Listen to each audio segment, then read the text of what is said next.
হঠাৎ দেখলেন আপনার এটিএম থেকে টাকা উঠছে না, টাকা উইথড্র হচ্ছে না এবং ইউপিআই কাম করছে না, তাহলে জানবেন আপনার অ্যাকাউন্ট ফ্রিজ। কেন ব্যাংক অ্যাকাউন্ট ফ্রিজ হয় চলুন দেখে নিন। কোর্ট অর্ডার যেমন ক্রিমিনাল কেস বা ইনকাম ট্যাক্সের কেস হলে আপনার অ্যাকাউন্ট ফ্রিজ হতে পারে। সেকেন্ড হচ্ছে ইনভেস্টিগেশনের সময় আপনার বিরুদ্ধে কোনো কেস হয়ে গেছে বা ইনভেস্টিগেশন চলছে, সেই সময় আপনার ব্যাংক অ্যাকাউন্ট ফ্রিজ হতে পারে। এবং ফ্রড কমপ্লেন এক্ষেত্রেও আপনার ব্যাংক অ্যাকাউন্ট ফ্রিজ হতে পারে এবং কেওয়াইসি ইস্যু এসব ক্ষেত্রেও আপনার ব্যাংক অ্যাকাউন্ট ফ্রিজ হতে পারে।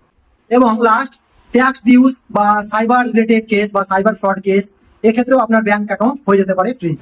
আপনাকে কি কি করতে হবে চলুন। স্টেপ 1, আপনাকে সর্বপ্রথম ব্যাংক গিয়ে আপনাকে জানতে হবে কোন অথরিটি আমার ব্যাংক অ্যাকাউন্ট ফ্রিজ করেছে এবং সেই অর্ডার কপিটা আপনাকে চাইতে হবে।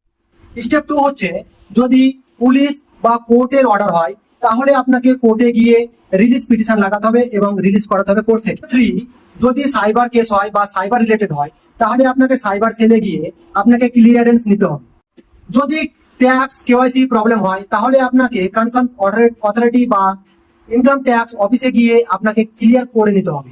ভুলেও আপনি ভয় পাবেন না, অ্যাকাউন্ট ফ্রিজ মানে সবকিছু শেষ নয়। সঠিক সময়ে সঠিক পদক্ষেপ নিলেই আপনার অ্যাকাউন্ট খুলে যাবে। এই ভিডিওটা এখনই সেভ করুন, কেননা পরবর্তীকালে আপনার কাজে